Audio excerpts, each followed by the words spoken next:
మన ప్రభువును రక్షకుడైన యేసుక్రీస్తు నామములో మీ అందరికీ శుభాభివందనాలు. దేవుని యొక్క మహాకృపను బట్టి 46వ రోజు నడిపించిన దేవునికి స్తోత్రములు. ఈరోజు మనము అరుణోదయ వాక్యపట్నంలో అపొస్తలుల కార్యములు 15వ అధ్యాయము 16వ అధ్యాయం దేవుని యొక్క వాక్యపట్నం చేద్దాం. ప్రార్థన చేసుకుని ప్రారంభించుకుందాం. ప్రార్థన. మమ్మల్ని మిక్కిలిగా ప్రేమించిన మా ప్రియ పరలోకపు తండ్రి, నీ నామానికి వందనాలు, స్తోత్రములు ప్రభా. గడిచిన ఈ దినమంతే మమ్మల్ని మీరు ఎంతగానో కాచి కాపాడి రాత్రంతా కూడా మాకు మంచి సుఖనత దయచేసి మరొక దినము మా జీవితంలోకి దయచేసిన విధానానికి స్తోత్రములు ప్రభా. ఈ దినము అరుణోదయ వాక్యపట్నంలో తండ్రి అపొస్తలుల కార్యం 15-16 అధ్యాయం చదువుతుండగా మీ తోడు మీ సహాయం మాకు అనుగ్రహించమని అడుగుతూ ఈ యొక్క కార్యక్రమం ప్రారంభం నుంచి ముగింపు వరకు ఏ విధమైన ఇబ్బంది ఆటంకం లేకుండా ప్రశాంతంగా జరిగించిన కృప మాకు దయచేయమని అడుగుతూ మా ప్రియుడు రక్షకుడైన యేసుక్రీస్తు నామములో ఈ ప్రార్థన సమర్పిస్తున్నాం తండ్రి, ఆమేన్. అపొస్తలుల కార్యములు 15వ అధ్యాయము. కొందరు యూదయ నుండి వచ్చి, మీరు మోషే నియమించిన ఆచారము చొప్పున సున్నతి పొందితేనే గాని రక్షణ పొందలేరని సహోదరులకు బోధించిరి. పౌలునకును బర్నబాకును వారితో విశేష వివాదము తర్కరమును కలిగినప్పుడు ఈ అంశము విషయమై పౌలును బర్నబాయు తమలో మరికొందరును యెరూషలేమునకు అపొస్తలుల యొద్దకును పెద్దల యొద్దకును వెలవలనని సహోదరులు నిశ్చయించిరి. కాబట్టి వారు సంగము వలన సాగనంపబడి ఫెనీకే సమరయ దేశముల ద్వారా వెళ్ళుచు అన్యజనులు దేవుని వైపు తిరిగిన సంగతి తెలియపరిచి సహోదరులందరికీ మహా సంతోషము కలగజేసిరి. వారు యెరూషలేమునకును రాగా సంగపు వారును అపొస్తలులను పెద్దలను వారిని చేర్చుకొనిరి. దేవుడు తమకు తోడయుండి చేసినవన్నీ వారు వివరించిరి.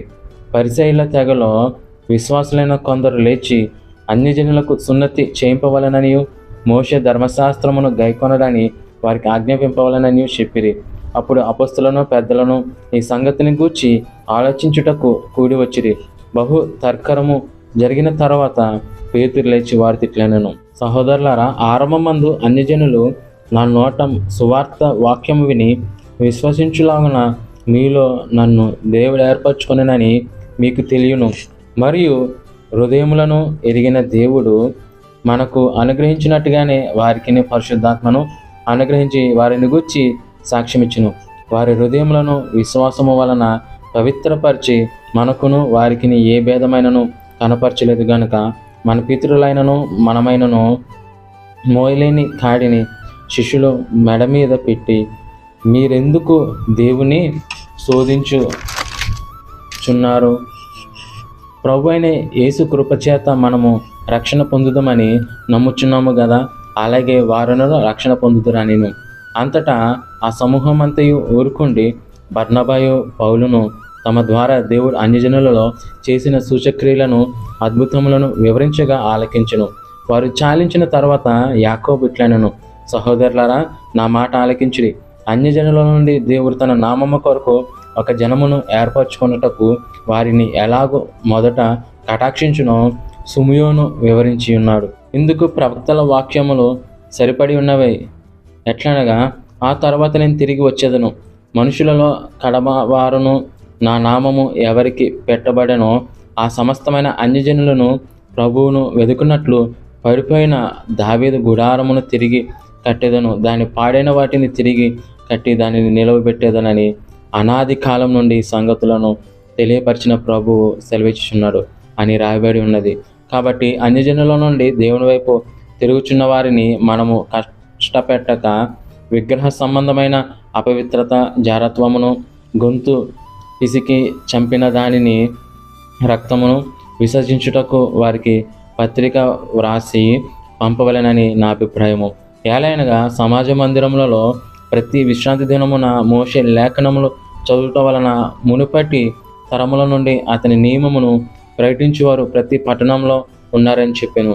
అప్పుడు సహోదరులలో ముఖ్యులైన బర్సబా అను మారు పేరు గల యోధాను శీలను తమలో ఏర్పరచుకుని పౌలుతోనూ బర్నబాతోనూ అంత్యోక్యకు పంపుటకు యుక్తమని అపొస్తలులకును పెద్దలకును సంఘమంతటికి తోచెను. వీరు రాసి వారి చేత పంపిన దేమనగా, అపొస్తలులను పెద్దలైన సహోదరులను అంత్యోక్యలోను సిరియాలోను కిలికియాలోను నివసించుచు అన్యజనులుగా నుండిన సహోదరులకు శుభము. కొందరు మా యొద్ద నుండి వెళ్ళి తమ బోధ చేత మిమ్మును కలవరపరిచి మీ మనసులను చెరుపుచున్నారని వింటిమి. వారికి మేమే అధికారం ఇచ్చి ఉండలేదు.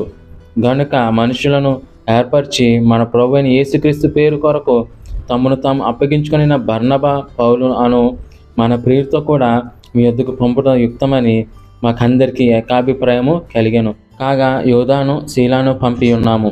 వారును నోటి మాటలతో ఈ సంగతులు మీకు తెలియజేతురు. విగ్రహములకు అర్పించిన వాటిని, రక్తమును, గొంతు పిసికి చంపిన దానిని, జారత్వమును విసర్జింపవలెనని, ఈ అవశ్యమైన వాటికంటే ఎక్కువైన ఏ భారమును మీ మీద మోపకూడదని పరిశుద్ధాత్మకును మాకును తోచెను. వీటికి దూరముగా ఉండుటకు జాగ్రత్త పడితిరా, అది మీకు మేలు, మీకు క్షేమము కలుగునుగాక. అంతటా వారు సెలవు పుచ్చుకొని అంత్యోక్యకు వచ్చి శిష్యులను సమకూర్చి ఆ పత్రిక ఇచ్చిరి. వారు దానిని చదువుకొని అందువలన ఆదరణ పొంది సంతోషించిరి. మరియు యోదాయు, శీలయు కూడా ప్రవక్తలై ఉండి నందున ఎక్కువ మాటలతో సహోదరులను ఆదరించి స్థిరపరిచిరి. వారు అక్కడ కొంతకాలము గడిపి సహోదరుల యొద్ద నుండి తమ్మును పంపిన వారి యొద్దకు వెళ్ళుటకు సమాధానంతో సెలవు పుచ్చుకొనిరి. అయితే పౌలును, బర్నబాయు అంత్యోక్యలో నిలిచి ఇంకా అనేకులతో కూడా ప్రభు వాక్యం బోధించుచు ప్రకటించుచుండిరి. కొన్ని దినములైన తర్వాత ఏ పట్టణములలో ప్రభు వాక్యము ప్రచుర పరిచితిమో ఆయా ప్రతి పట్టణములో ఉన్న సహోదరుల యొద్దకు తిరిగి వెళ్ళి వారు ఎలాగున్నారో మనము చూద్దామని పౌలు బర్నబాతో అనెను. అప్పుడు మార్కు అనువారు మారు పేరు గల యోహానును వెంట పెట్టుకుని పోవుటకు బర్నబా ఇష్టపడాను. అయితే పౌలు పంపూలియాలో పని కొరకు తమతో కూడా రాక తమను విడిచిన వానిని వెంట పెట్టుకుని పోవుట యుక్తము కాదని తలంచెను. వారిలో తీవ్రమైన వాదము కలిగినందున వారు ఒకడు విడిచి వేరైపోయిరి. బర్నబా మార్కును వెంట పెట్టుకుని ఓడ ఎక్కి కుప్రాకు వెళ్ళెను. పౌలు శీలను ఏర్పరచుకొని సహోదరుల చేత ప్రభు కృపకు అప్పగింపబడిన వాడై బయలుదేరి సంఘములను స్థిరపరచుచు సిరియా, కిలికియా దేశముల ద్వారా సంచారము చేయుచుండెను. 16వ అధ్యాయము. పౌలు దెర్బేకును, లుస్త్రాకును వచ్చెను. అక్కడ తిమోతి అను ఒక శిష్యుడుండెను. అతడు విశ్వసించిన యొక్క యూదురాలి కుమారుడు. అతని తండ్రి గ్రీసు దేశస్థుడు. అతడు లుస్త్రాలో, ఇకోనియాలోను ఉన్న సహోదరుల వలన మంచి పేరు పొందినవాడు. అతడు తనతో కూడా బయలుదేరి రావాలనని పౌలు కోరి, అతని తండ్రి గ్రీసు దేశస్థులని ఆ ప్రదేశంలోని యూదుల కందరికి తెలియను గనుక వారిని బట్టి అతన్ని తీసుకుని సున్నతి చేయించెను. వారు ఆయా పట్టణముల ద్వారా వెళ్ళుచు యెరూషలేములోనున్న అపోస్తలులను, పెద్దలను నిర్ణయించిన విధులను గైకొనుటకు వాటిని వారికి అప్పగించిరి. గనుక సంఘములో విశ్వాసమందు స్థిరపడి అనుదినము లెక్కకు విస్తరించుచుండెను. ఆసియాలో వాక్యము చెప్పకూడదని పరిశుద్ధాత్మ వారి ఆటంకపరిచినందున వారు ఉగ్రియా, గలతీయ ప్రదేశముల ద్వారా వెళ్ళిరి. మూసియా దగ్గరకు వచ్చి బితూనియాకు వెళ్ళుటకు ప్రయత్నము చేసిరి కానీ యేసు యొక్క ఆత్మ వారిని వెళ్ళనీయలేదు. అంతటా వారు మూసియాను దాటిపోయి త్రోయాకు వచ్చిరి. అప్పుడు మాసిదోనియా దేశస్థుడొకడు నిలిచి, నీవు మాసిదోనియాకు వచ్చి మాకు సహాయము చేయమని తనను వేడుకొంచున్నట్టు రాత్రి వేళ పౌలునకు దర్శనము కలిగెను. అతనికి ఆ దర్శనము కలిగినప్పుడు వారికి సువార్త ప్రకటించుటకు దేవుడు మమ్మల్ని పిలిచి ఉన్నాడని మేము నిశ్చయించుకుని వెంటనే మాసిదోనియాకు బయలుదేరుటకు యత్నము చేసితిమి. కాబట్టి మేము త్రోయాను వేచి ఓడ ఎక్కి తిన్నగా సముద్రాకేకు మరునాడు నేపోలికిను, అక్కడ నుండి ఫిలిపికిని వచ్చితిమి. మాసిదోనియా దేశంలో ఆ ప్రాంతమునకు అది ముఖ్యమైన పట్టణము, రోమీల ప్రవాస్థానమునై ఉన్నది. మేము కొన్ని దినములు ఆ పట్టణంలో ఉంటిమి. విశ్రాంతి దినమున గవిని దాటి నది తీరమున ప్రార్థన జరుగుననుకొని అక్కడికి వచ్చి కూర్చుండి కూడి వచ్చిన స్త్రీలతో మాట్లాడుచుంటిమి. అప్పుడు లూదియాను దైవభక్తి గల ఒక స్త్రీ వినుచుండెను. ఆమె ఊదా రంగు పొడిని అమ్ము తుయతైరా పట్టణస్థురాలు. ప్రభు ఆమె హృదయము తెరిచెను గనుక పౌలు చెప్పిన మాటలందు లక్ష్యముంచెను. ఆమెయు ఆమె ఇంటివారును బాప్తిసము పొందినప్పుడు ఆమె, నేను ప్రభునందు విశ్వాసము గలదానినని మీరు ఎంచితే నా ఇంటికి వచ్చిండుడని వేడుకొని మమ్మను బలవంతము చేసెను. మేము ప్రార్థన స్థలమునకు వెళ్ళుచుండగా పుతోను అను దయ్యము పట్టినదై సోది చెప్పుట చేత తన యజమానులకు బహు లాభము సంపాదించున్న ఒక చిన్నది మాకు ఎదురుగా వచ్చెను.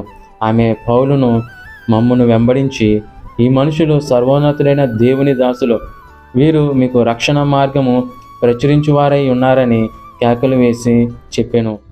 ఆమె ఇలాగూ అనేక దినములు చేర్చుండను గనుక పౌలు వ్యాఖ్యలపడి దాని వైపు తిరిగి, నీవు ఈమెను వదిలిపోమ్మని యేసుక్రీస్తు నామమున ఆజ్ఞాపించుచున్నానని ఆ దయ్యముతో చెప్పాను. వెంటనే అది ఆమెను వదిలిపోయాను. ఆమె యజమానులు తమ లాభ సాధనమును పోయినని చూచి పౌలును శీలను పట్టుకొని గ్రామపు చవడిలోనికి అధికారుల యొద్దకు ఈడ్చుకొని పోయిరి. అంతటా న్యాయాధిపతుల యొద్దకు వారిని తీసుకొని వచ్చి, ఈ మనుషులు యూదులై ఉండి రోమీలమైన మనము అంగీకరించుటకైనను చేయుటకైనను కూడని ఆచారములు ప్రచురించుచు మన పట్టణము గలిబిలి చేయుచున్నారని చెప్పిరి. అప్పుడు జనసమూహము వారి మీదకి దుమ్మిగా వచ్చెను. న్యాయాధిపతులను వారి వస్త్రములను లాగివేసి వారిని బెత్తములతో కొట్టవలనని ఆజ్ఞాపించిరి.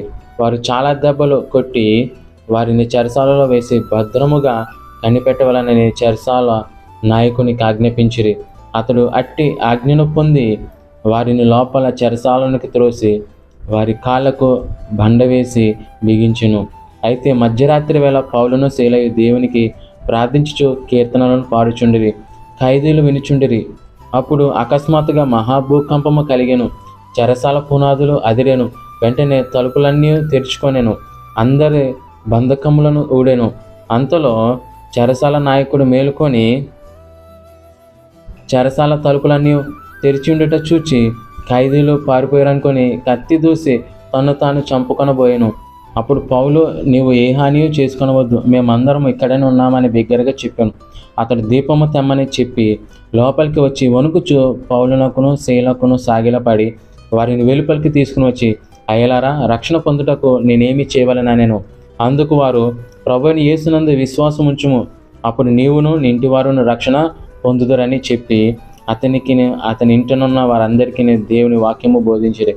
రాత్రి ఆ గడియలోనే అతడు వారిని తీసుకుని వచ్చి వారి గాయములు కడిగెను. వెంటనే అతడును అతని ఇంటి వారందరూ బాప్తిసము పొందిరి.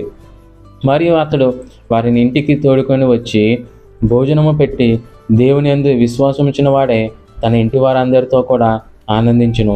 ఉదయమైనప్పుడు న్యాయాధిపతులు ఆ మనుషులను విడుదల చేయమని చెప్పుటకు బంటులను పంపిరి.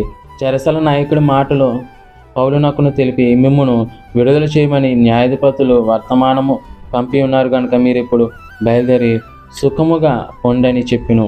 అయితే పౌలు, వారు న్యాయమును విచారింపకయే రోమీలమైన మమ్మను బహిరంగముగా కొట్టించి చెరసాలలో వేయించి ఇప్పుడు మమ్మను రహస్యముగా వెలుగొట్టుదురా? మేము ఒప్పము. వారే వచ్చి మమ్మను వెలుపలికి తీసుకుని పోవాలని చెప్పిను.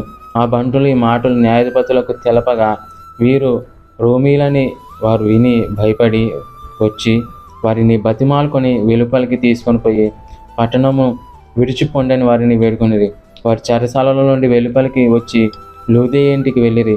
అక్కడే సహోదరులను చూచి ఆదరించి బయలుదేరి పోయిరి. దేవుడి వాక్యమును దీవించి ఆశీర్వదించునుగాక. ఆమేన్. ప్రార్థన చేసుకుని ఒక కార్యక్రమం ముగించుకుందాం. ప్రార్థన. మమ్మల్ని మిక్కిలిగా ప్రేమించిన మా ప్రియ పరలోకపు తండ్రి, నీ నామానికి వందనాలు ప్రభువా. ఈ 46వ రోజున ఒక అరుణోదయ వాక్యపట్టణంలో తండ్రి అపొస్తలుల కార్యములో 15వ అధ్యాయము 16వ అధ్యాయము చదవడానికి ఇచ్చిన కృపకే స్తోత్రము తండ్రి. ఈ దినము మేము చేస్తున్న ప్రయాణాల్లో కావచ్చు, పనుల్లో కావచ్చు, అన్ని విషయాల్లో మాకు తోడు సహాయం అనుగ్రహించమని అడుగుతూ తిరిగి రేపు ఉదయం 5 గంటలకి అరుణోదయ వాక్యపట్టణంలో మళ్ళీ మేమందరం కలుసుకున్న కృప మాకు అందరికీ దయచేయమని అడుగుతూ మా ప్రియుడు రక్షకుడైన యేసుక్రీస్తు నామములో ఈ ప్రార్థన సమర్పిస్తున్నాం తండ్రి. ఆమేన్. అందరికీ వందనాలండి.